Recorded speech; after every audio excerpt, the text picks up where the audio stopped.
Programme खास खबर देख रहे दर्शकों का स्वागत। मैं हाँ कमलजीत सिद्धू ते तुसी देख रहे हो द पंजाब टॉक्स। मनप्रीत बादल के खिलाफ लुकआउट नोटिस जारी कर दिता गया आ। पंजाब सरकार मनप्रीत बादल जिहड़े कि पुरानियां सरकारां दे विच खजाना मंत्री रहे ने ते बादल परिवार का एक हिस्सा है, उन्हां दे खिलाफ कार्रवाई करन दी तैयारी विच आ। तां दूसरे पासे इस मुल्क दे विच अपने हक्कां दी गल करन वाले सिखां नूं आखिर कटहरे दे विच क्यों खड़ा कर दिता जांदा, विस्तार सहित गल करांगे। तो पहली खबर वल आउने आ। मनप्रीत बादल इस वक्त रुपोश ने पता नहीं किस जगह आ और दूसरे पासे छापेमारी उन्हां दे घर दे उत्ते भी होई आ। उन्हां दे कुछ साथियों नूं गिरफ्तार कर लिया गया आ। मामला भ्रिष्टाचार का। हालांकि मनप्रीत बादल के उत्ते जदों यह कार्रवाई आई तो 4-5 महीने पहला सुरां उठणियां शुरू होईयां सी तां मनप्रीत बादल का बयान आया सी कि वो बहुत ईमानदार ने, कदे भी उन्होंने कोई इहो जी भ्रिष्टाचारी वाला काम नहीं किया कि उन्हां दे अक्ष नूं खराब किया जा सके। और बाद विच ये भी गल्लां उभर के आईयां कि मौजूदा सरकार जिहड़ी है ਉਹ ਬਦਲਾਖੋਰੀ ਦੀ ਨੀਤੀ ਨਾਲ ਚੱਲ ਰਹੀ ਆ। ਅਕਸਰ ਇਹੀ ਹੁੰਦਾ, ਹੁਣ ਭਗਵੰਤ ਮਾਨ ਸਰਕਾਰ ਜਿੱਥੇ ਭ੍ਰਿਸ਼ਟਾਚਾਰੀਆਂ ਨੂੰ ਨੱਥ ਪਾਉਣ ਦੀਆਂ ਕੋਸ਼ਿਸ਼ਾਂ ਵਿੱਚ ਆ ਤੇ ਉੱਥੇ ਉਹਨਾਂ ਦੇ ਉੱਤੇ ਜਿਹੜੇ ਨੇ ਇਹ ਇਲਜ਼ਾਮ ਲਗਾ ਦਿੱਤੇ ਜਾਂਦੇ ਨੇ ਕਿ ਉਹ ਬਦਲਾਖੋਰੀ ਕਰ ਰਹੇ ਆ, ਜਦੋਂ ਕਿ ਸਹੀ ਅਰਥਾਂ 'ਚ ਜਿਹੜੀ ਹੁਣ ਭ੍ਰਿਸ਼ਟਾਚਾਰੀਆਂ ਨੂੰ ਖਾਸ ਤੌਰ ਤੇ ਕਾਂਗਰਸ ਦੇ ਵਿੱਚੋਂ ਜਿੰਨੇ ਭ੍ਰਿਸ਼ਟਾਚਾਰੀ ਹੁਣ ਤੱਕ ਫੜੇ ਆ, ਸ਼ਾਇਦ ਇਸ ਵਕਤ ਦੂਜੀਆਂ ਪਾਰਟੀਆਂ ਮੰਨੀ ਭਗਵੰਤ ਮਾਨ ਹੋਰਾਂ ਦਾ ਧਿਆਨ ਨਹੀਂ ਗਾ ਔਰ ਉਹਨਾਂ ਨੇ ਕਿੰਨਾ ਕੁਛ ਕੀਤਾ ਆ। ਤਾਂ ਕਾਂਗਰਸ ਦੇ ਹੀ ਹੁਣ ਫਿਰੋਜ਼ਪੁਰ ਵਾਲਾ ਜਿਹੜਾ ਮਾਮਲਾ ਆ, ਉਹ ਜਿਹੜੀ ਬੀਬੀ ਸਤਕਾਰ ਕੌਰ ਗਹਿਰੀ ਆ, ਕਰੋੜਾਂ ਦੀ ਜਾਇਦਾਦ ਬਣਾ ਗਈ। ਇੱਕ ਪਿੰਡੂ ਪਰਿਵਾਰ ਦੇ ਵਿੱਚੋਂ, ਇੱਕ ਸਧਾਰਨ ਮਜ਼ਦੂਰ ਪਰਿਵਾਰ ਦੇ ਵਿੱਚੋਂ ਉੱਠ ਕੇ ਕਰੋੜਾਂ ਦੀ ਜਾਇਦਾਦ ਬਣਾਉਣ ਵਾਲੀ। ਤਾਂ ਸੋਚੋ ਕਾਂਗਰਸੀਆਂ ਨੇ ਕਿੰਨੀਆਂ ਬੇਨਾਮੀ ਤੇ ਨਾਮੀ ਜਾਇਦਾਦਾਂ ਜਿਹੜੀਆਂ ਨੇ ਉਹ ਬਣਾਈਆਂ ਹੋਈਆਂ ਨੇ। मनप्रीत बादल के खिलाफ हुण निजमां के खिलाफ जाके बठिंडा च अपनी कोठी बनाउण लई प्लाट खरीदण के मामले में विजिलेंस विभाग वालों उन्हां दे खिलाफ अते उस समेत 6 व्यक्तियों ते होर केस दर्ज करन तो बाद एक होर वड्डी कार्रवाई की गई है।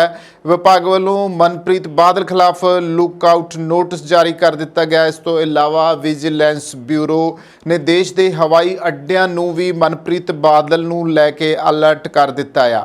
विजिलेंस ब्यूरो के अधिकारियों का कहना है कि मनप्रीत बादल की क्योंकि गिरफ्तारी नहीं हुई, इसलिए हवाई अड्डियां नूं अलर्ट किया जाना जरूरी सी ताकि वो देश तो बाहर ना जा सके।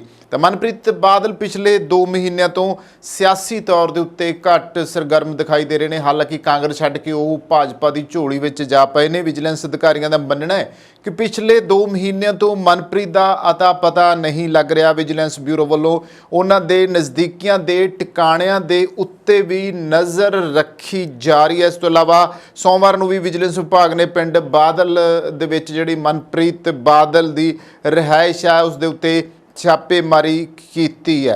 तो विजिलेंस ब्यूरो वालों मनप्रीत बादल विरुद्ध भ्रिष्टाचार नूं लैके पहला केस दर्ज करन तो बाद हुण उन्हां वल्लों आमदन तो वध जायदाद बनाउण दे मामले नूं लैके भी वैरीफिकेशन का काम शुरू हो सकता है। पिछले समय च भी जद विजिलेंस ब्यूरो ने साबका कांग्रेस मंत्रियों विरुद्ध भ्रिष्टाचार के केस दर्ज किए तो उन्हां विरुद्ध आमदन तो वध जायदाद बनाउण दे मामलिਆਂ ਨੂੰ ਲੈ ਕੇ केस दर्ज किए गए ने, क्योंकि मनप्रीत नूं पहला ही केस दर्ज हो चुका सी उस दे उत्ते। इसलिए हुण विजिलेंस ब्यूरो के सीनियर अधिकारी उस वालों बनाई गई जायदाद नूं लै के जांच के काम शुरू करन जा रहे हैं। इसलिए सीनियर अधिकारियों दीआं ड्यूटियां लगाईयां जा रही ने। विजिलेंस अधिकारी इसलिए आउण वाले समय विच मनप्रीत नूं वख तो नोटिस भेज सकते हैं। फिलहाल पहला काम मनप्रीत की गिरफ्तारी होगी और उस तो बाद मनप्रीत की चल अचल जायदाद नूं लैके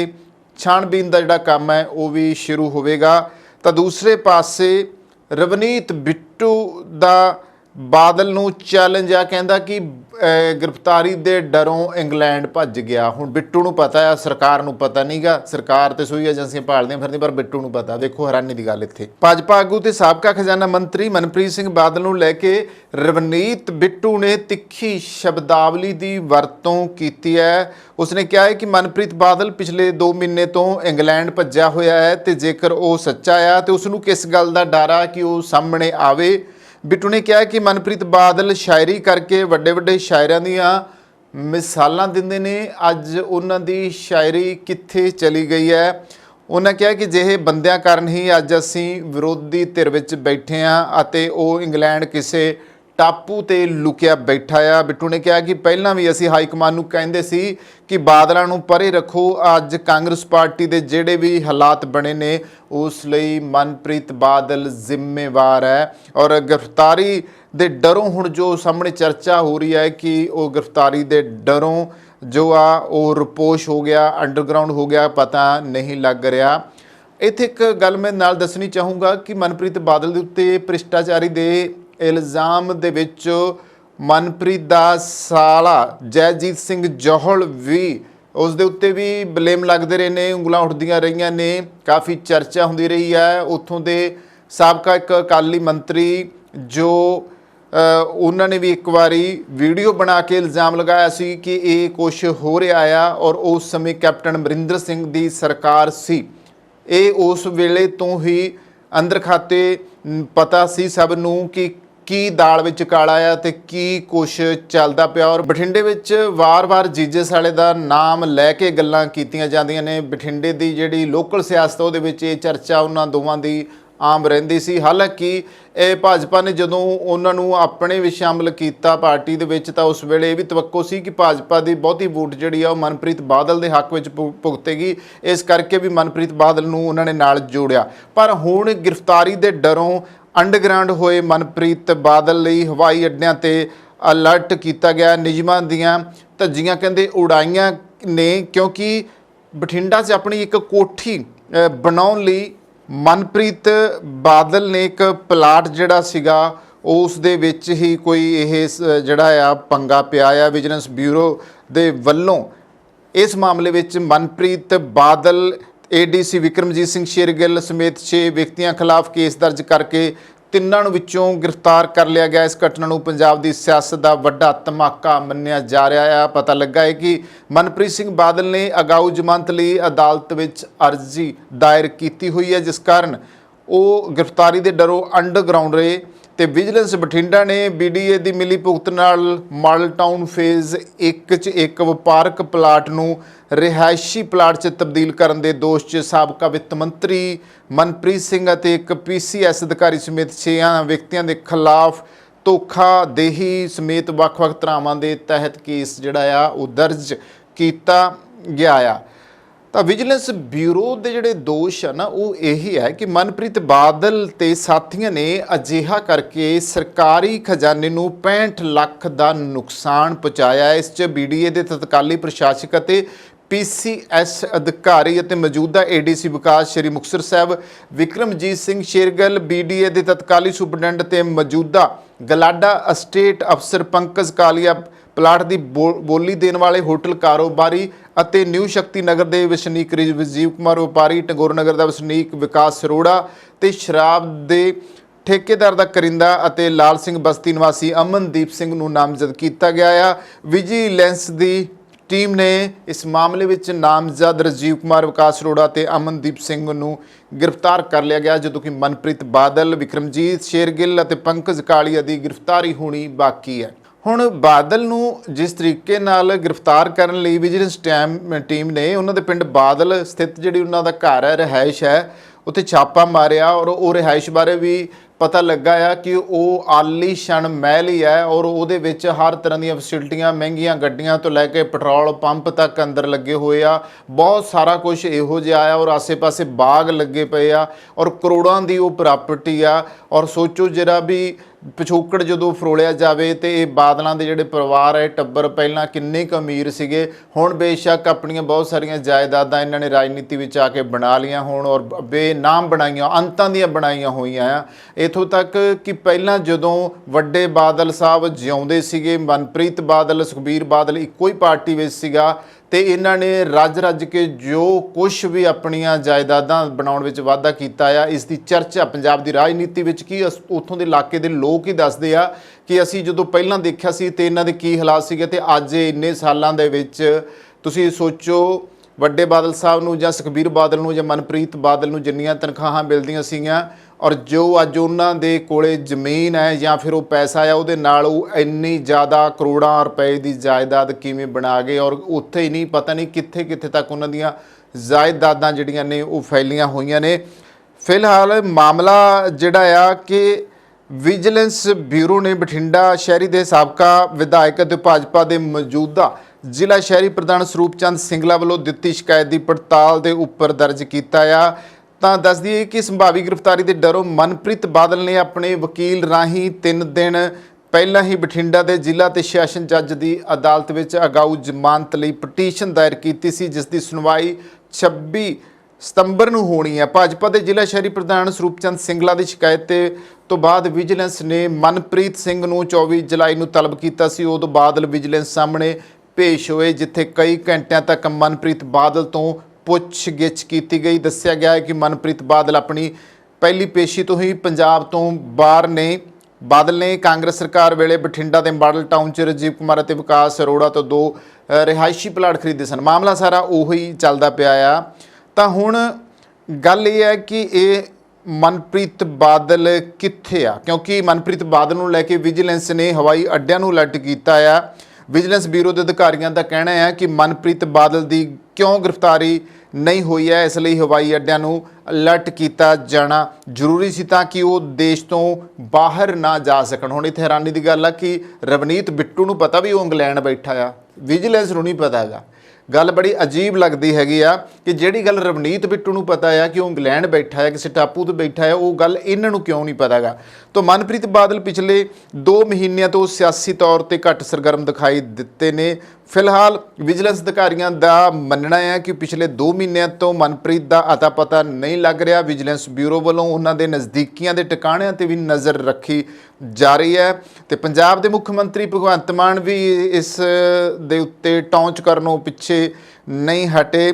ਮਾਨ ਨੇ ਸ਼ਾਇਰਾਨਾ ਅੰਦਾਜ਼ ਵਿੱਚ ਟਵੀਟ ਕਰਕੇ ਇੱਕ ਸ਼ੇਰ ਬੋਲਿਆ ਆ ਤੇ ਲਿਖਿਆ ਆ कि खुद ही कहते थे कर लो जो करना है हम इंतज़ार करेंगे और सच बोलना ते सच ते रिपीट। मान ने ट्वीट करके कहा सी कि खुद ही कहते थे कर लो जो करना है हम इंतज़ार करेंगे, खुद ही कहते हैं कि हमें डर है कि गिरफ्तार करेंगे और सच बोलना ते सच ते रहना बहुत ਔਖਾ ਹੁੰਦਾ ਆ। ਮੁੱਖ ਮੰਤਰੀ ਭਗਵੰਤ ਸਿੰਘ ਮਾਨ ਨੇ ਕਿਹਾ ਕਿ ਲੋਕਾਂ ਨੂੰ ਇਮਾਨਦਾਰੀ ਦਾ ਪਾਠ ਪੜਾਉਣ ਵਾਲੇ ਹੁਣ ਕਾਨੂੰਨ ਦੇ ਸ਼ਿਕੰਜੇ ਤੋਂ ਬਚਣ ਲਈ ਅੱਕੀ ਪਲਾਹੀ ਹੱਥ ਮਾਰ ਰਹੇ ਨੇ। ਫਿਲਹਾਲ ਮਾਮਲਾ ਮਨਪ੍ਰੀਤ ਦੀ ਗ੍ਰਿਫਤਾਰੀ ਦਾ ਆ ਤਾਂ ਦੇਖੋ ਕਿ ਵਾਕਿਆ ਹੀ ਰਵਨੀਤ ਬਿੱਟੂ ਦੇ ਕਹਿਣ ਤਰ੍ਹਾਂ ਉਹ ਇੰਗਲੈਂਡ ਵਿੱਚ ਬੈਠੇ ਆ ਜਾਂ ਫਿਰ ਉਹ ਇੱਥੇ ਹੀ ਰਪੋਸ਼ ਨੇ, ਅੰਡਰਗਰਾਊਂਡ ਨੇ, ਕਿਸੇ ਜਾਣਕਾਰ ਦੇ ਕਿਸੇ ਰਿਸ਼ਤੇਦਾਰ ਦੇ ਘਰ ਲੁਕੇ ਪਏ ਨੇ। ਔਰ ਫਿਲਹਾਲ ਇਹ ਮਾਮਲੇ ਦਾ ਸਾਰਾ ਜਿਹੜਾ ਵਿਸਥਾਰ ਹੈ ਕੁਝ ਦਿਨਾਂ ਬਾਅਦ ਆ ਜਾਊਗਾ। ਹੋ ਸਕਦਾ ਕਿ ਮਨਪ੍ਰੀਤ ਬਾਦਲ ਜਿਸ ਤਰੀਕੇ ਸੱਚਾਈ ਦੀ ਔਰ ਆਪਦੇ ਸ਼ੇਰੋ ਸ਼ਾਇਰੀ ਦੇ ਜ਼ਰੀਏ ਗੱਲਬਾਤ ਕਰਦੇ ਰਹਿੰਦੇ ਨੇ, ਸ਼ਾਇਦ ਉਸ ਜ਼ਰੀਏ ਵੀ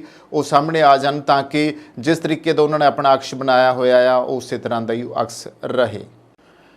ਇਸ ਮੁਲਕ ਦੇ ਵਿੱਚ ਜਾਂ ਜਿੱਥੇ ਵੀ ਕਿਤੇ ਸਿੱਖ ਬੈਠੇ ਆ, ਵਿਦੇਸ਼ਾਂ ਵਿੱਚ ਵੀ, ਜਦੋਂ ਕੋਈ ਆਪਣੇ ਹੱਕਾਂ ਦੀ ਗੱਲ ਕਰਦਾ ਆ ਤੇ ਜਦੋਂ ਭਾਰਤ ਦੀਆਂ ਹਕੂਮਤਾਂ ਨੂੰ ਪਤਾ ਲੱਗਦਾ ਆ, ਸਾਡੇ ਮੁਲਕ 'ਚ ਪਤਾ ਲੱਗਦਾ ਆ, ਤੇ ਫਿਰ ਸਿੱਖਾਂ ਨੂੰ ਉਹਨਾਂ ਦੇ ਹੱਕਾਂ ਦੇ ਵਾਸਤੇ, ਉਹਨਾਂ ਦੇ ਮੰਗਾਂ ਦੇ ਵਾਸਤੇ ਕਟਹਿਰੇ ਦੇ ਵਿੱਚ ਕਿਉਂ ਖੜਾ ਕਰ ਦਿੱਤਾ ਜਾਂਦਾ, ਇਹ ਵੱਡਾ ਸਵਾਲ ਉੱਠਦਾ ਆ। ਤੇ ਉਹਨਾਂ ਨੂੰ ਫਿਰ ਵੱਖਵਾਦੀ, ਅੱਤਵਾਦੀ, ਉਗਰਵਾਦੀ, ਆਤੰਕਵਾਦੀ ਔਰ ਫਿਰ ਪਤਾ ਨਹੀਂ ਦਹਿਸ਼ਤ ਪਸੰਦ ਤੇ ਹੋਰ ਪਤਾ ਨਹੀਂ ਦਹਿਸ਼ਤਗਰਦ ਤੋਂ ਲੈ ਕੇ ਖਾਲਿਸਤਾਨੀ ਤੱਕ ਦੇ ਇੰਨੇ ਲਕਬ ਜਿਹੜੇ ਆ ਅਸੀਂ ਜਿਉਂ 84 ਤੋਂ ਸੁਣਨੇ ਸ਼ੁਰੂ ਕੀਤੇ ਆ ਉਦੋਂ ਤੱਕ ਹੀ ਸੁਣਦੇ ਪਏ ਆ।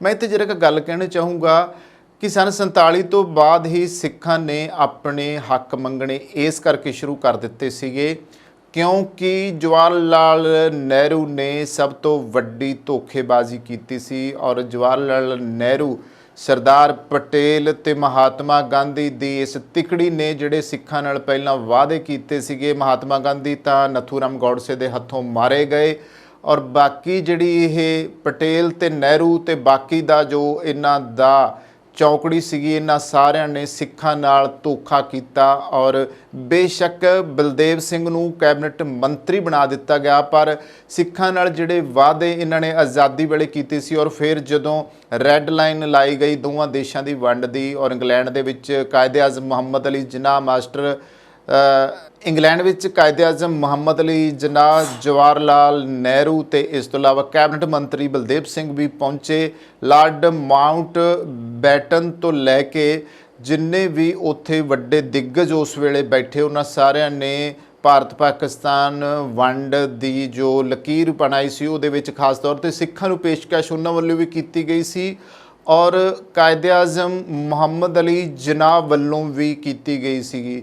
ਔਰ ਹਵਾਲਾ ਇਹ ਸੀਗਾ ਕਿ ਕੈਬਨਿਟ ਮੰਤਰੀ ਬਲਦੇਵ ਸਿੰਘ ਨੂੰ ਕਾਇਦੇ ਆਜ਼ਮ ਮੁਹੰਮਦ ਅਲੀ ਨੇ ਇਹ ਗੱਲ ਬੜੇ ਸਪਸ਼ਟ ਸ਼ਬਦਾਂ ਵਿੱਚ ਕਹਿ ਦਿੱਤੀ ਸੀਗੀ ਕਿ ਤੁਸੀਂ ਇਹਨਾਂ ਹਿੰਦੂਆਂ ਦੀ ਗੁਲਾਮੀ ਦੇਖੀ ਹੈ, ਤੁਸੀਂ ਹੁਣ ਆਜ਼ਾਦ ਹਿੰਦੂ ਦੇ ਨਾਲ ਤੁਹਾਡਾ ਵਾਹ ਨਹੀਂ ਪਿਆ, ਤੁਹਾਨੂੰ ਆਪਣੇ ਆਪ ਪਤਾ ਲੱਗ ਜੂ, ਹਜੇ ਮੌਕਾ ਆ, ਤੁਸੀਂ ਪਾਕਿਸਤਾਨ ਦੇ ਨਾਲ ਆ ਸਕਦੇ ਹੋ। ਜਾਂ ਫਿਰ ਅੰਗਰੇਜ਼ਾਂ ਨੇ ਕਿਹਾ ਸੀ ਕਿ ਸਿੱਖਾਂ ਨੂੰ ਤੁਹਾਨੂੰ ਇੱਕ ਇਹੋ ਜਿਹਾ ਖਿੱਤਾ ਦਿੱਤਾ ਜਾ ਰਿਹਾ ਜਿੱਥੇ ਤੁਸੀਂ ਪਾਕਿਸਤਾਨ ਦੇ ਵਿੱਚ ਵੀ ਔਰ ਭਾਰਤ ਵਿੱਚ ਵੀ ਤੁਸੀਂ ਬਿਨਾਂ ਵੀਜ਼ੇ ਤੇ ਆ ਜਾ ਸਕਦੇ ਹੋ, ਤੁਸੀਂ ਉੱਥੇ ਰਹਿ ਸਕਦੇ ਹੋ। ਪਰ ਨਹਿਰੂ ਨੇ ਇਹ ਗੱਲ ਪ੍ਰਵਾਨ ਨਹੀਂ ਚੜ੍ਹਨ ਦਿੱਤੀ ਔਰ ਕਾਇਦੇ ਆਜ਼ਮ ਮੁਹੰਮਦ ਅਲੀ ਜਿਨਾਹ ਦੀ ਗੱਲ ਕੈਬਨਿਟ ਮੰਤਰੀ ਬਲਦੇਵ ਸਿੰਘ ਨੂੰ ਉਦੋਂ ਯਾਦ ਆਈ ਜਦੋਂ ਬਲਦੇਵ ਸਿੰਘ ਨੂੰ ਵੀ ਲੱਤ ਮਾਰ ਕੇ ਬਾਹਰ ਕਰ ਦਿੱਤਾ ਗਿਆ ਤੇ ਅਖੀਰ ਉਹ ਸ਼ਿਮਲੇ ਦੇ ਵਿੱਚ ਰੜਕ ਕੇ ਮਰਿਆ, ਜਿੱਥੇ ਕਿ ਮਾਸਟਰ ਤਾਰਾ ਸਿੰਘ ਤੇ ਸਿੱਖ ਕੌਮ ਕੋਲੋਂ ਕੈਬਨਿਟ ਮੰਤਰੀ ਬਲਦੇਵ ਸਿੰਘ ਜਿਹੜਾ ਨਹਿਰੂ ਵਜ਼ਾਰਤ ਵਿੱਚ ਸੀਗਾ ਉਹ ਮਾਫੀਆ ਮੰਗਦਾ ਰਿਹਾ ਕਿ ਮੇਰੇ ਤੋਂ ਸਿੱਖਾਂ ਦੀ ਪਿੱਠ ਵਿੱਚ ਛੁਰਾ ਵੱਜ ਗਿਆ ਕਿਉਂਕਿ ਮੈਂ ਨਹਿਰੂ ਤੇ ਇਤਬਾਰ ਕੀਤਾ, ਅੰਗਰੇਜ਼ ਰਾਜ ਦਿੰਦੇ ਸੀ। ਤਾਂ ਉਸ ਤੋਂ ਬਾਅਦ ਮਾਸਟਰ ਤਾਰਾ ਸਿੰਘ ਨੇ ਇਹ ਮੋਰਚੇ ਖੋਲ੍ਹੇ, ਪੰਜਾਬੀ ਸੂਬੇ ਦੇ ਮੋਰਚੇ ਦੀ ਕਹਾਣੀ ਸਾਡੇ ਪੰਜਾਬ ਦੇ ਇਤਿਹਾਸ ਵਿੱਚ ਪਈ ਆ। ਵਿਸਥਾਰ ਸਹਿਤ ਮੈਂ ਦੱਸਣ ਲੱਗੂਗਾ ਤਾਂ ਬਹੁਤ ਲੰਬੀ ਹੋ ਜਾਣੀ ਹੈ। ਉਸ ਤੋਂ ਬਾਅਦ ਧਰਮ ਯੁੱਧ ਮੋਰਚਾ, ਸੰਤ ਜਰਨੈਲ ਸਿੰਘ ਭਿੰਡਰਾਂਵਾਲਾ, ਫਿਰ 84 ਵਾਲਾ ਕਾਂਡ, ਫਿਰ ਉਸ ਤੋਂ ਬਾਅਦ ਪੰਜਾਬ ਦੇ ਨੌਜਵਾਨਾਂ ਦਾ ਘਾਣ ਪੁਲਿਸ ਵੱਲੋਂ ਸਰਕਾਰ ਵੱਲੋਂ ਕੀਤਾ ਜਾਣਾ ਔਰ ਪੰਜਾਬ ਨੂੰ ਕਾਲਾ ਦੌਰ ਵੇਖਣਾ ਪੈਣਾ। ਪਰ ਜਦੋਂ ਵੀ ਪੰਜਾਬ ਨੇ ਆਪਣੀ ਮੰਗ ਰੱਖੀ, ਆਨੰਦਪੁਰ ਸਾਹਿਬ ਦੇ ਮਤੇ ਦੀ ਇੱਥੇ ਮੈਂ ਗੱਲ ਕਰਨੀ ਚਾਹੂੰਗਾ, ਤਾਂ ਉਸ ਦੇ ਵਿੱਚ ਵੀ ਮੰਗ ਇਹ ਰੱਖੀ ਸੀ ਕਿ ਪੰਜਾਬ ਦੇ ਨਾਲ ਜਿਹੜੇ ਵਾਅਦੇ ਕੀਤੇ ਸੀਗੇ ਜੇ ਉਹ ਤੁਸੀਂ ਪੂਰੇ ਹੀ ਨਹੀਂ ਕੀਤੇ ਗਏ, ਜਿਉਂ ਉਸ ਵੇਲੇ ਤੋਂ ਬਾਅਦ ਕਾਂਗਰਸ ਸਰਕਾਰ ਆਈ, ਫਿਰ ਭਾਵੇਂ ਜਨ ਸੰਘ ਆਇਆ, ਫਿਰ ਭਾਵੇਂ ਅਕਾਲੀ ਭਾਜਪਾ ਸਰਕਾਰ ਵੀ ਆਈ, ਇਹ ਗੱਲਾਂ ਕਰਦੇ ਅੱਜ ਦਾ ਦੌਰ 2023 ਤੱਕ ਦਾ ਆ ਗਿਆ। ਸਿੱਖਾਂ ਦੇ ਵਾਅਦੇ ਜਿਹੜੇ ਸੀਗੇ ਉਹ ਕਦੇ ਵੀ ਹਕੂਮਤਾਂ ਨੇ ਵਫਾ ਨਹੀਂ ਕੀਤੇ ਔਰ ਫਿਰ ਇਹਦਾ ਖਮਿਆਜ਼ਾ ਪੰਜਾਬ ਨੂੰ ਇਹ ਭੁਗਤਣਾ ਪਿਆ ਵੀ ਕੇਂਦਰ ਦੀਆਂ ਜਿੰਨੀਆਂ ਹਕੂਮਤਾਂ ਹੁਣ ਤੱਕ ਆਈਆਂ ਪੰਜਾਬ ਦੇ ਨਾਲ ਕਦੇ ਵਫਾ ਨਹੀਂ ਕੀਤੀ ਔਰ ਫਲਸਰੂਪ ਇਹ ਹੋਇਆ ਕਿ ਪੰਜਾਬ ਨੂੰ ਕਿਸੇ ਨਾ ਕਿਸੇ ਮਾਮਲੇ ਦੇ ਵਿੱਚ ਪਟਕਣੀ ਦਿੱਤੀ ਗਈ ਆ ਔਰ ਖਾਸ ਤੌਰ ਦੇ ਉੱਤੇ ਪੰਜਾਬ ਜਿਹਨੇ ਕਿ ਦੇਸ਼ ਦਾ ਅੰਨ ਭੰਡਾਰ ਭਰਨ ਦੇ ਵਿੱਚ ਆਪਣੀ ਜ਼ਮੀਨਾਂ ਦੀ, ਆਪਣੀ ਸਿਹਤ ਦੀ, ਆਪਣੇ ਵਾਤਾਵਰਣ ਦੀ ਕੁਰਬਾਨੀ ਤੱਕ ਦਿੱਤੀ ਤਾਂ ਵੀ ਨਹੀਂ। ਔਰ ਉਹੀ ਪੰਜਾਬੀ ਆ ਜਿਹੜੇ ਇਸ ਦੇਸ਼ ਦੀਆਂ ਸਰਹੱਦਾਂ ਉੱਤੇ ਲੜਿਆ, ਉਹੀ ਪੰਜਾਬੀ ਆ ਜਿਨ੍ਹਾਂ ਨੇ ਇਸ ਦੇਸ਼ ਦੀ ਆਜ਼ਾਦੀ ਦੀ ਖਾਤਰ 96% ਦੀ ਕੁਰਬਾਨੀਆਂ ਕੀਤੀਆਂ। ਪਰ ਅੱਜ ਉਹਨਾਂ ਦਾ ਕੌਡੀ ਮੁੱਲ ਨਹੀਂ। ਅੱਜ ਜੇ ਕੋਈ ਸਿੱਖ ਇਸ ਮੁਲਕ ਦੇ ਵਿੱਚ ਕੋਈ ਗੱਲ ਚੁੱਕਦਾ ਆ ਤੇ ਉਸ ਨੂੰ ਚੁੱਪ ਕਰਾ ਦਿੱਤਾ ਜਾਂਦਾ ਤੇ ਉਹਨੂੰ ਦੇਸ਼ ਧਰੋਹੀ ਕਿਹਾ ਜਾਂਦਾ ਤੇ ਕਦੇ ਉਹਨੂੰ ਕਹਿ ਦਿੱਤਾ ਜਾਂਦਾ ਕਿ ਜਿਹਨੇ ਇੱਥੇ ਰਹਿਣਾ ਰਵੇ ਨਹੀਂ ਉਹ ਪਾਕਿਸਤਾਨ ਚਲਾ ਜਾਵੇ। ਇਹੋ ਜਿਹੀਆਂ ਗੱਲਾਂ ਕੀਤੀਆਂ ਜਾਂਦੀਆਂ। ਫਿਲਹਾਲ ਇੱਥੇ ਇਹਨਾਂ ਦਿਨਾਂ ਵਿੱਚ ਮਾਮਲਾ ਗਾਇਕ ਸ਼ੁਭ ਦਾ ਵੀ ਆਇਆ ਸੀ। ਮੈਂ ਪਿਛਲੇ ਦਿਨ ਹੀ ਗੱਲ ਕੀਤੀ ਹੈ ਕਿ ਸ਼ੁਭ ਵਰਗੇ ਗਾਇਕ ਜੇ ਸਿੱਖਾਂ ਦੇ ਬਾਰੇ ਗੱਲ ਕਰਦੇ ਆ ਤੇ ਫਿਰ ਉਹਨਾਂ ਨੂੰ ਦਰਕਨਾਰ ਕਰ ਦਿੱਤਾ ਜਾਂਦਾ ਆ ਔਰ ਸਿੱਖਾਂ ਦੇ ਬਾਰੇ ਗੱਲ ਕਰਨ ਵਾਲਿਆਂ ਨੂੰ ਬੋਲਣ ਨਹੀਂ ਦਿੱਤਾ ਜਾਂਦਾ। ਠੀਕ ਹੈ, ਕੁਝ ਇਹੋ ਜਿਹੇ ਆ ਜਿਹੜੇ ਵਾਕਿਆ ਹੀ ਦੇਸ਼ ਨੂੰ ਪਾਸੇ ਕਰਕੇ ਤੋੜਨ ਵਾਲੀ ਗੱਲ ਜਿਹੜੀ ਆ ਕਰਨ ਵਾਲੇ ਵੀ ਬੈਠੇ ਆ, ਜਿਹੜੇ ਸਿਰਫ ਤੇ ਸਿਰਫ ਨਫ਼ਰਤ ਫੈਲਾ ਰਹੇ ਆ, ਉਹਨਾਂ ਨੂੰ ਜਿਹੜੀ ਉਹ ਚੌਂਕੜੀ ਉਹਨੂੰ ਪਾਸੇ ਛੱਡ ਦਿੱਤਾ ਜਾਵੇ ਤੇ ਜਿਹੜੇ ਬਾਕੀ ਆ ਜਿਨ੍ਹਾਂ ਦੇ ਮਨ 'ਚ ਵਾਕਿਆ ਹੀ ਦਰਦ ਹੈ ਕਿ ਪੰਜਾਬ ਨੂੰ ਉਹਦੇ ਹੱਕ ਮਿਲਣੇ ਚਾਹੀਦੇ ਆ, ਪੰਜਾਬ ਨੂੰ ਉਹਦੀ ਰਾਜਧਾਨੀ ਮਿਲਣੀ ਚਾਹੀਦੀ ਆ, ਵੱਖਰੀ ਹੋਣੀ ਚਾਹੀਦੀ ਆ, ਪੰਜਾਬ ਨੂੰ ਉਸ ਦੀ ਜਿਹੜੀ ਵਿਧਾਨ ਸਭਾ ਮਿਲਣੀ ਚਾਹੀਦੀ ਆ, ਪੰਜਾਬੀ ਜਿਹੜੀ ਹੈਗੀ ਆ ਉਹ ਸਾਰੇ ਸਰਕਾਰੀ ਦਫ਼ਤਰਾਂ ਦੇ ਵਿੱਚ ਭਾਸ਼ਾ ਹੋਣੀ ਚਾਹੀਦੀ ਆ, ਪੰਜਾਬ ਦੀ ਭਾਸ਼ਾ ਹੋਣੀ ਚਾਹੀਦੀ ਆ, ਮਾਂ ਬੋਲੀ। ਔਰ ਇਸੇ ਤਰ੍ਹਾਂ ਜਿਹੜੀ ਫੌਜ ਵਿੱਚ ਨਫਰੀ ਆ ਸਿੱਖਾਂ ਦੀ ਉਹ ਜ਼ਰੂਰੀ ਹੋਣੀ ਚਾਹੀਦੀ ਆ, ਬਸ਼ਰਤੇ ਰੁਜ਼ਗਾਰ ਦੇ ਮੌਕੇ ਹੋਣੇ ਚਾਹੀਦੇ ਆ। ਜਿਸ ਤਰੀਕੇ ਨਾਲ ਇੰਡੀਆ ਦੀਆਂ ਬਾਕੀ ਸੂਬਿਆਂ ਨੂੰ ਪੈਕੇਜ ਦਿੰਦੀ ਆ ਕੇਂਦਰ ਸਰਕਾਰ, ਉਹ ਪੈਕੇਜ ਮਿਲਣੇ ਚਾਹੀਦੇ ਨੇ। ਪੰਜਾਬ ਦੇ ਪਾਣੀਆਂ ਉੱਤੇ ਹੱਕ ਹੋਣਾ ਚਾਹੀਦਾ, ਪਰ ਕੋਈ ਵੀ ਹੱਕ ਨਹੀਂ ਦਿੱਤਾ ਗਿਆ।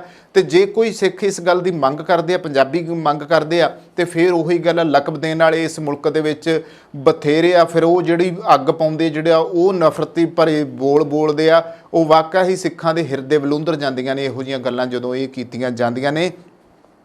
ਤਾਂ ਨੌਜਵਾਨ ਸਿੱਖ ਗਾਇਕ ਸ਼ੁਭ ਨੇ ਮਾਰਚ ਦੇ ਮਹੀਨੇ ਇੱਕ ਕਲਾਕਾਰ ਵਿਸ਼ੇਸ਼ ਰਚਨਾਤਮਕ ਪੇਸ਼ਕਸ਼ ਸਾਂਝੀ ਕੀਤੀ ਸੀ, ਜਿਸ ਵਿੱਚ ਪੰਜਾਬ ਹਨੇਰੇ ਵਿੱਚ ਸੀਗਾ ਤੇ ਇੰਟਰਨੈਟ ਦੀ ਤਾਰ ਇੱਕ ਪੁਲਿਸ ਵਾਲੇ ਨੇ ਕੱਢੀ ਹੋਈ ਸੀ। ਉਸ ਨੇ ਇਹ ਉਸ ਵਕਤ ਦੇ ਪੰਜਾਬ ਵਿੱਚ ਅੰਮ੍ਰਿਤਪਾਲ ਦੀ ਤਲਾਸ਼ ਤੇ ਦੇਸ਼ ਭਰ ਵਿੱਚ ਪੰਜਾਬ ਬਾਰੇ ਚਿੰਤਾਜਨਕ ਟਿੱਪਣੀਆਂ ਦੇ ਮਾਹੌਲ ਵਿੱਚ ਕੀਤੀ ਸੀ ਤੇ ਨਾਲ ਲਿਖਿਆ ਸੀ ਕਿ ਪੰਜਾਬ ਵਾਸਤੇ ਅਰਦਾਸ ਕਰੋ। ਉਸ ਵਕਤ ਕੁਝ ਲੋਕਾਂ ਨੇ ਸਵਾਲ ਖੜਾ ਕਰ ਦਿੱਤਾ ਤੇ ਉਸ ਨੇ ਜਿਹੜਾ ਕਲਾਕਾਰ ਸ਼ੁਭ ਉਸ ਨੇ ਉਹ ਤਸਵੀਰ ਹਟਾ ਦਿੱਤੀ ਸੀ, ਕਿਉਂਕਿ ਇਹਨਾਂ ਨੂੰ ਸਮਝ ਨਹੀਂ ਆਈ ਗੱਲ। ਇਹ ਕਹਿੰਦੇ ਸੀ ਜੀ ਇਹਨਾਂ ਨੇ ਭਾਰਤ ਦੇ ਨਕਸ਼ੇ ਦੇ ਉੱਪਰਲਾ ਹਿੱਸਾ ਸੜਿਆ ਵਿਖਾਤਾ, ਫੂਕਿਆ ਵਿਖਾ ਦਿੱਤਾ, ਜਦੋਂ ਕਿ ਉੱਥੇ ਸਿਰਫ ਉਹਨੂੰ ਹਨੇਰੇ 'ਚ ਦਿਖਾਇਆ ਗਿਆ, ਨਾ ਕਿ ਫੂਕਿਆ, ਨਾ ਕੋਈ ਵੱਢਿਆ ਤੇ ਨਾ ਹੀ ਉਹਨੂੰ ਅਲੱਗ ਦਿਖਾਇਆ ਗਿਆ।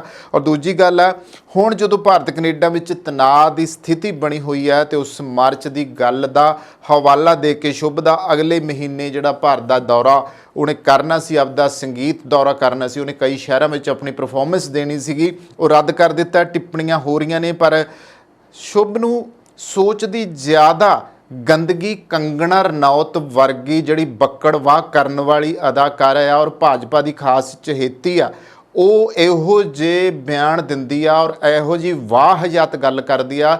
ਅਦਾਕਾਰ ਵਾਲਾ ਜਿਹੜਾ ਉਹਦਾ ਅਕਸ ਹੈ ਨਾ, ਉਹ ਜੇ ਕਿਹਾ ਜਾਵੇ ਤਾਂ ਪੰਜਾਬੀਆਂ ਦੇ ਮਨਾਂ ਦੇ ਵਿੱਚੋਂ ਤਾਂ ਇੱਕ ਘਟੀਆ ਕਿਸਮ ਦੀ ਜਨਾਨੀ ਉਹਨੂੰ ਕਹਿ ਸਕਦੇ ਹਾਂ, ਕਿ ਜਿਸ ਤਰੀਕੇ ਦਾ ਉਹਦਾ ਅਕਸ ਪੰਜਾਬੀਆਂ ਦੇ ਮਨਾਂ ਦੇ ਵਿੱਚ ਬਣਿਆ ਹੋਇਆ ਹੈ, ਜਿਸ ਨੇ ਕੰਗਣਾ ਰਣੌਤ ਨੇ ਇਹਨਾਂ ਦਿਨਾਂ ਵਿੱਚ ਕਿਹਾ ਹੈ ਕਿ ਭਾਰਤੀ ਸਿੱਖਾਂ ਨੂੰ ਖਾਲਿਸਤਾਨੀਆਂ ਤੋਂ ਦੂਰ ਹੋ ਕੇ ਅਖੰਡ ਭਾਰਤ ਨਾਲ ਜੁੜਨ ਦੀ ਜ਼ਰੂਰਤ ਹੈ। ਉਂਝ ਤਾਂ ਸੜਕ ਤੇ ਭੌਂਕਦੇ ਕੁੱਤੇ ਦਾ ਕੋਈ ਜਵਾਬ ਨਹੀਂ ਚਾਹੀਦਾ, ਪਰ ਇਸ ਅਦਾਕਾਰਾ ਨੂੰ ਸਰਕਾਰ ਵੱਲੋਂ Z+ ਸੁਰੱਖਿਆ ਦੇ ਕੇ ਇਸ ਤਰ੍ਹਾਂ ਦੀ ਬਿਆਨਬਾਜ਼ੀ ਕਰਨ ਦਾ ਹੌਸਲਾ ਦਿੱਤਾ ਹੋਇਆ ਆ। ਪੰਜਾਬ ਭਾਜਪਾ ਕੋਰ ਕਮੇਟੀ ਦੇ ਮੈਂਬਰ ਹਰਜੀਤ ਗਰੇਵਾਲ ਨੇ ਕੰਗਣਾ ਰਣੌਤ ਦੀ ਸਿਕਿਉਰਿਟੀ ਵਾਪਸ ਲੈਣ ਦੀ ਗੱਲ ਕੀਤੀ ਆ, ਪਰ ਜਿਵੇਂ ਸਰਕਾਰਾਂ ਦੀ ਸੋਚ ਬਣੀ ਹੈ ਉਹ ਸਿਆਣੀਆਂ ਗੱਲਾਂ ਨਹੀਂ ਸੁਣਦੀਆਂ। ਸ਼ੁਭ ਉਸ ਸ਼੍ਰੇਣੀ ਦੇ ਸਿੱਖ ਨੌਜਵਾਨਾਂ ਦਾ ਸਤਿਕਾਰ ਕਰਦਾ ਹੈ ਜੋ ਭਾਵੇਂ ਦੇਸ਼ ਤੋਂ ਦੂਰ ਆ ਪਰ ਦਿਲ ਇਸ ਧਰਤੀ ਦੇ ਉੱਤੇ ਛੱਡ ਗਏ ਨੇ। ਪੰਜਾਬ ਵਾਸਤੇ ਚਿੰਤਾ ਕਰਨਾ, ਪੰਜਾਬ ਵਿੱਚ ਸੁੱਖ ਸ਼ਾਂਤੀ ਦੀ ਸੁੱਖਣਾ ਮੰਗਣਾ, ਪੰਜਾਬ ਦੇ ਪਾਣੀਆਂ ਦੀ ਗੱਲ ਕਰਨੀ, ਪੰਜਾਬ ਦੀ ਰਾਜਧਾਨੀ ਬਾਰੇ ਆਵਾਜ਼ ਚੁੱਕਣ ਦਾ ਮਤਲਬ ਇਹ ਹੈ ਕਿ ਸਿੱਖਾਂ ਨੂੰ ਭਾਰਤ ਪ੍ਰਤੀ ਆਪਣੀ ਜ਼ਿੰਮੇਵਾਰੀ ਯਾਦ ਕਰਵਾਉਣ ਦੀ ਪੈਰਵੀ ਕੰਗਣਾ ਰਣੌਤ ਵਰਗੀਆਂ ਬੱਕੜਵਾਹ ਕਰਨ ਵਾਲੀਆਂ ਨੂੰ ਕਰਨ ਦਾ ਕੋਈ ਹੱਕ ਨਹੀਂ ਹੈ। ਇਸ ਦੇਸ਼ ਦੀ ਅਖੰਡਤਾ ਜੇ ਕੰਗਣਾ ਰਣੌਤ ਜਾਂ ਹੋਰਨਾਂ ਭਾਰੀ ਆਬਾਦੀ ਵਾਲੇ ਸੂਬਿਆਂ ਦੇ ਹੱਥ ਵਿੱਚ ਹੁੰਦੀ ਤਾਂ ਇੱਥੇ ਅਖੰਡ ਭਾਰਤ ਆਖਣ ਦਾ ਹੱਕ ਅੱਜ ਵੀ ਪ੍ਰਾਪਤ ਨਹੀਂ ਸੀ ਹੋਣਾਗਾ। ਭਾਰਤ ਦੀ ਆਜ਼ਾਦੀ ਦੀ ਲਹਿਰ ਦੀ ਸਫਲਤਾ ਦਾ ਇੱਕ ਵੱਡਾ ਕਾਰਨ ਕੀ ਸੀਗਾ ਕਿ ਪੰਜਾਬੀ ਜਿਹੜੇ ਸੀਗੇ ਉਹ ਆਪਣਾ ਹੱਕ ਮੰਗਣੋਂ ਨਹੀਂ ਡਰੇ। ਔਰ ਪੰਜਾਬੀਆਂ ਦੀ ਗੱਲ ਕੀਤੀ ਜਾਵੇ ਤਾਂ ਮੈਂ ਇੱਥੇ ਥੋੜ੍ਹਾ ਜਿਹਾ ਜ਼ਿਕਰ ਕਰੂੰਗਾ ਕਿ ਮਹਾਰਾਜਾ ਰਣਜੀਤ ਸਿੰਘ ਦਾ ਖਾਲਸਾ ਰਾਜ ਸਿੱਖ ਰਾਜ ਜਦੋਂ ਇਹਨਾਂ ਗਦਾਰ ਡੋਗਰਿਆਂ ਦੀ ਵਜ੍ਹਾ ਕਰਕੇ ਜਿਹੜੇ ਅੰਗਰੇਜ਼ਾਂ ਨਾਲ ਮਿਲ ਗਏ ਸੀਗੇ ਤਬਾਹ ਹੋ ਗਿਆ ਔਰ ਆਪਸੀ ਜਿਹੜਾ ਫੁੱਟ ਦਾ ਬੀ ਉਹਨਾਂ ਵਿੱਚ ਪਾ ਦਿੱਤਾ ਗਿਆ, ਜਿਸ ਕਰਕੇ ਖਾਲਸਾ ਰਾਜ ਬਰਬਾਦ ਹੋ ਗਿਆ। ਉਸ ਤੋਂ ਬਾਅਦ ਖਾਲਸਾ ਰਾਜ ਨੂੰ ਲੈਣ ਦੀ ਖਾਤਰ ਔਰ ਮੁਲਕ ਵਿੱਚੋਂ ਅੰਗਰੇਜ਼ ਹਕੂਮਤ ਨੂੰ ਕੱਢਣ ਦੇ ਲਈ ਸਭ ਤੋਂ ਪਹਿਲਾ ਝੰਡਾ ਜਿਹੜਾ ਬੁਲੰਦ ਕੀਤਾ ਸੀ ਉਹ ਭਾਈ ਮਹਾਰਾਜ ਸਿੰਘ ਨੇ ਕੀਤਾ ਸੀਗਾ, ਜਿਸ ਦੇ ਬਾਰੇ ਸਾਡੇ ਭਾਰਤ ਦੇ ਸਕੂਲਾਂ ਵਿੱਚ ਨਹੀਂ ਪੜ੍ਹਾਇਆ ਜਾਂਦਾ, ਬੱਚਿਆਂ ਨੂੰ ਜਾਣਕਾਰੀ ਨਹੀਂ ਦਿੱਤੀ ਜਾਂਦੀ।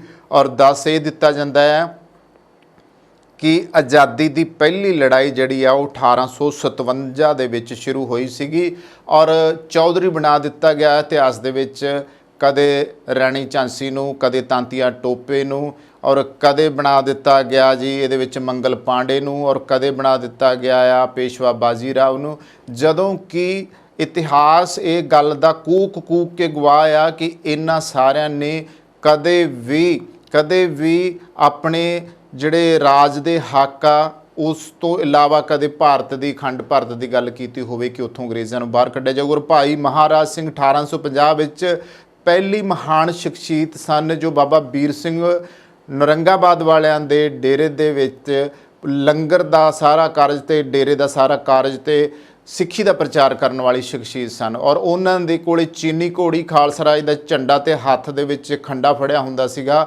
ਔਰ ਬਾਬਾ ਦੀਪ ਸਿੰਘ ਤੋਂ ਬਾਅਦ ਜੇ ਫਿਰ ਗੱਲ ਕਰੀਏ ਤਾਂ ਬਾਬਾ ਬੰਦਾ ਸਿੰਘ ਬਹਾਦਰ, ਔਰ ਬਾਬਾ ਬੰਦਾ ਸਿੰਘ ਤੋਂ ਬਹਾਦਰ ਤੋਂ ਬਾਅਦ ਪੰਜਾਬ ਦੇ ਵਿੱਚੋਂ ਜਿਹੜੇ ਅਣਖੀ ਯੋਧੇ ਰਹੇ ਨੇ ਉਹਨਾਂ ਵਿੱਚੋਂ ਭਾਈ ਮਹਾਰਾਜ ਸਿੰਘ ਇੱਕ ਸੀਗੇ, ਪਰ ਭਾਰਤ ਦੇ ਇਤਿਹਾਸ ਵਿੱਚ ਤਾਂ ਉਹਨਾਂ ਬਾਰੇ ਵੀ ਨਹੀਂ ਦੱਸਿਆ ਜਾਂਦਾ ਕਿ ਅਸਲੀ ਲੜਾਈ ਤਾਂ ਉੱਥੋਂ ਸ਼ੁਰੂ ਹੁੰਦੀ ਆ ਔਰ ਅੰਗਰੇਜ਼ਾਂ ਦੇ ਗਜ਼ਟੀਰ ਦੇ ਵਿੱਚ ਉਹਨਾਂ ਦਾ ਜਿਹੜਾ ਇਤਿਹਾਸ ਆ ਉਹਦੇ ਪੂਰੇ ਵੇਰਵੇ ਮਿਲਦੇ ਆ।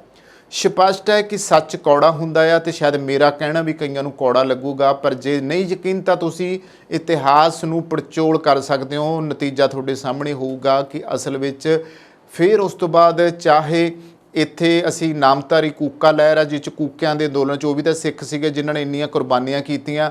ਉਸ ਤੋਂ ਬਾਅਦ ਚਾਹੇ ਫਿਰ ਗਦਰ ਲਹਿਰ ਦੀ ਗੱਲ ਕਰ ਲਈਏ, ਉਹਦੇ ਵਿੱਚ ਵੀ ਸਿੱਖਾਂ ਦੀ ਅਥਾਹ ਕੁਰਬਾਨੀਆਂ, ਬੱਬਰ ਲਹਿਰ ਦੀ ਗੱਲ ਕਰ ਲਈਏ, ਸਿੱਖਾਂ ਦੀਆਂ ਅਥਾਹ ਕੁਰਬਾਨੀਆਂ ਆ, ਸਿੰਘ ਸਭਾ ਲਹਿਰ ਕਰ ਲਓ, ਫਿਰ ਅਕਾਲੀ ਦਲ ਦੀ ਜਿਹੜੀ ਲਹਿਰ ਕਰ ਲਓ, ਕਿੰਨੀਆਂ ਕੁਰਬਾਨੀਆਂ ਹੁਣ ਤੱਕ ਸਿੱਖਾਂ ਨੇ ਆਜ਼ਾਦੀ ਤੱਕ ਕੀਤੀਆਂ। ਔਰ ਭਗਤ ਸਿੰਘ, ਰਾਜਗੁਰੂ, ਸੁਖਦੇਵ ਜਿਹੜੇ ਸੀਗੇ, ਗੱਲ ਕੀਤੀ ਜਾਵੇ ਭਗਤ ਸਿੰਘ, ਕਰਤਾਰ ਸਿੰਘ ਸਰਾਭਾ ਔਰ ਖ਼ਾਸ ਤੌਰ 'ਤੇ ਸ਼ਹੀਦ ਆਜ਼ਮ ਸਰਦਾਰ ਊਧਮ ਸਿੰਘ ਹੋਰਾਂ ਦੀ ਗੱਲ ਕੀਤੀ ਜਾਵੇ ਤਾਂ ਇਹ ਸਾਰੇ ਉਹ ਤਮਾਮ ਸਿੱਖ ਸੀ ਜਿਨ੍ਹਾਂ ਦੇ ਮਨਾਂ 'ਚ ਵਲਵਲੇ ਸੀ। ਬਾਬਾ ਸੋਹਣ ਸਿੰਘ ਭਕਨਾ ਤੇ ਗਦਰੀ ਬਾਬੇ ਜਿੰਨੇ ਵੀ ਸੀਗੇ ਉਹ ਸਾਰੇ ਪੰਜਾਬ ਦੇ ਮਿੱਟੀ ਦੇ ਜੰਮੇ ਜਾਏ ਸੀਗੇ। ਚਾਹੇ ਉਸ ਤੋਂ ਪਹਿਲਾਂ ਜੇ ਗੱਲ ਕੀਤੀ ਜਾਵੇ ਤਾਂ ਅਹਿਮਦ ਖਾਂ ਖਰਲ ਵਰਗੇ ਯੋਧੇ ਵੀ ਇਸੇ ਧਰਤੀ ਦੀ ਪੈਦਾਵਾਰ ਸਨ ਔਰ ਜਿਨ੍ਹਾਂ ਨੇ ਅੰਗਰੇਜ਼ਾਂ ਦੇ ਖਿਲਾਫ ਟੱਕਰ ਲਈ ਆ, ਪਰ ਇਤਿਹਾਸ ਦੇ ਵਿੱਚੋਂ ਤਾਂ ਮਲਿਆ ਮਿਟ ਕਰਤਾ। ਅੱਜ ਦੇ ਜਿਹੜੇ ਇਹ ਉੱਠ ਕੇ ਸਿੱਖਾਂ ਦੇ ਖਿਲਾਫ ਬੋਲਣ ਵਾਲੇ ਆ, ਜੇ ਕਿਤੇ ਇਹਨਾਂ ਨੇ ਇਸ ਇਤਿਹਾਸ ਨੂੰ ਵਾਚਿਆ ਹੁੰਦਾ, ਪੜ੍ਹਿਆ ਹੁੰਦਾ ਤਾਂ ਹੋ ਸਕਦਾ ਸੀ ਕਿ ਇਹ ਸਿੱਖਾਂ ਦੇ ਪੈਰ ਧੋ ਕੇ ਪੀਂਦੇ, ਪੰਜਾਬੀਆਂ ਦੇ ਪੈਰ ਧੋ ਕੇ ਪੀਂਦੇ ਵੀ ਅੱਜ ਜਿਹੜੀਆਂ ਆਜ਼ਾਦੀਆਂ ਦਾ ਨਿੱਘ ਤੁਸੀਂ ਮਾਣਦੇ ਪਏ ਹੋ